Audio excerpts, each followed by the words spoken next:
जादुई दूध वाले की कहानी एक दिलचस्प और रोमांचक कथा है जो हमें यह सिखाती है कि अच्छाई और सच्चाई की हमेशा जीत होती है।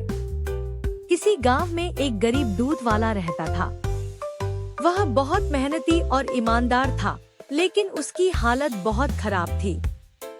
एक दिन जब वह अपने गायों का दूध निकाल रहा था, तब उसने देखा कि एक बूढ़ी औरत उसके पास आई और बोली, बेटा, मुझे थोड़ा दूध चाहिए। दूध वाला जानता था कि उसके पास बहुत कम दूध है, फिर भी उसने उस औरत को दूध दे दिया।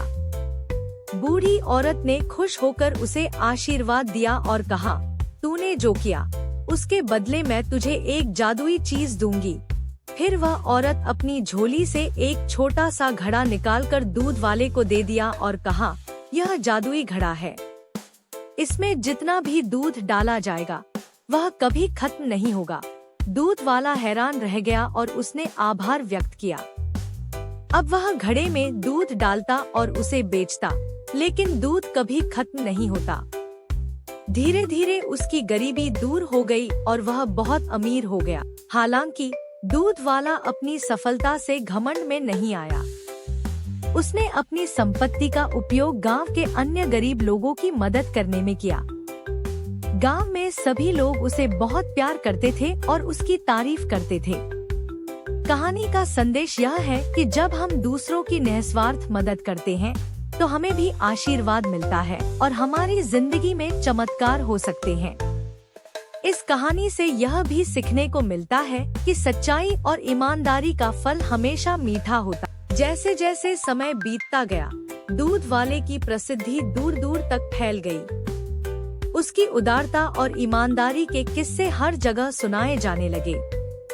गांव के लोग उसकी प्रशंसा करते नहीं थकते थे और उसकी सहायता से गांव का विकास भी होने लगा। लेकिन जैसे जैसे दूध वाले की सफलता बढ़ी, वैसे वैसे कुछ लोग उसकी संपत्ति और उसकी जादुई घड़े के बारे में जानने लगे। उनमें से कुछ लोगों के मन में लालच ने जन्म लिया। एक दिन गांव के एक धनी और स्वार्थी व्यक्ति ने सोचा कि अगर उसे वह जादुई घड़ा मिल जाए तो वह भी दूध वाले से अधिक अमीर बन सकता है। उसने दूध वाले के घर जाकर उसे धोखा देने की योजना बनाई। उसने दूध वाले से कहा, मुझे तुम्हारी सफलता पर बहुत गर्व है। मैं तुम्हारे लिए एक बड़ा व्यापारिक अवसर लेकर आया हूँ, जिसमें तुम अपने जादुई घड़े से और भी ज्यादा लाभ कमा सकते हो। दूध वाले को उस आदमी की बातों पर विश्वास नहीं हुआ, लेकिन वह जानता था कि लोग अक्सर लालच में आकर गलत फैसले लेते हैं। इसलिए उसने उस आदमी से कहा, अगर तुम्हारा इरादा नेक है तो पहले हम इसे गांव के लोगों के सामने चर्चा करेंगे। धनी आदमी हिचकिचा गया, लेकिन उसने अपनी योजना को आगे बढ़ाने के लिए हाँ कह दी। अगले दिन गांव के सभी लोग इकट्ठा हुए और दूध वाले ने उस धनी व्यक्ति की योजना को सबके सामने रखा। जब उसने अपनी योजना विस्तार से समझाई तो गांव के बुजुर्गों ने उसे फटकारा और कहा, लालच बुरी बला है।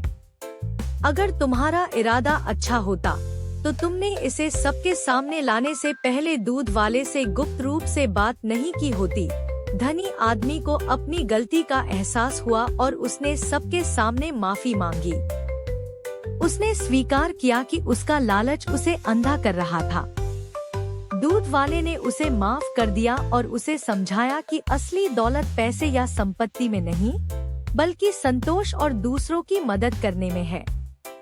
इस घटना के बाद धनी आदमी ने भी अपनी जिंदगी को बदलने का संकल्प लिया।